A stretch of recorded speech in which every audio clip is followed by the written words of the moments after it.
at a grand estate known for its lavish dinners and opulent parties. Billionaire Richard Caldwell prided himself on finding amusement in unusual places. He was a man who believed money could buy entertainment, knowledge, and even talent. One lazy Sunday afternoon, while his staff bustled around preparing for an upcoming gala, Richard found himself bored and in need of something different. Spotting Clara, the mother of one of his maids who had come to visit her daughter, he decided to tease her with an offer. With a smirk, he invited her to join him at his private library for a game of chess, certain she would be overwhelmed by his grand set carved from ivory and gold. Richard expected it to be nothing more than a brief distraction. He assumed the older woman, dressed modestly and carrying herself humbly, would not know the first thing about the game. Yet, when Clara sat down and adjusted her glasses, her eyes scanned the board with the sharpness of someone who had studied it for years.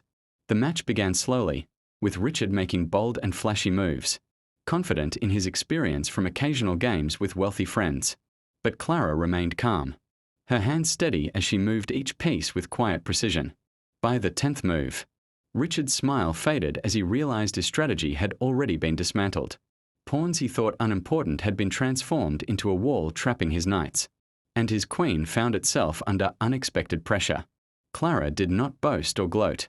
She played with a serenity that unnerved him, as though she could see the board 5 moves ahead.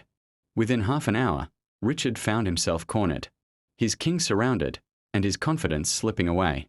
"Checkmate," Clara whispered gently, offering a polite smile. The billionaire leaned back in disbelief, stunned by what had just happened.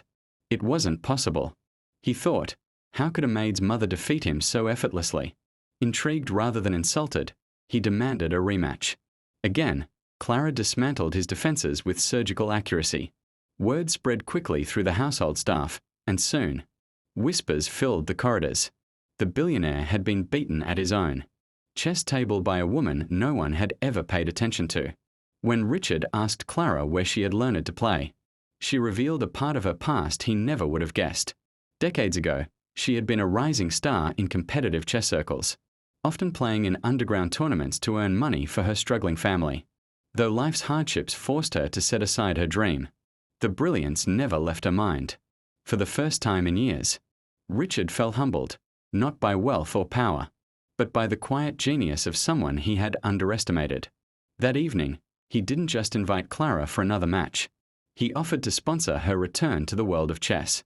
The billionaire realized that true greatness sometimes hides in the most unexpected places, waiting only for a chance to be seen.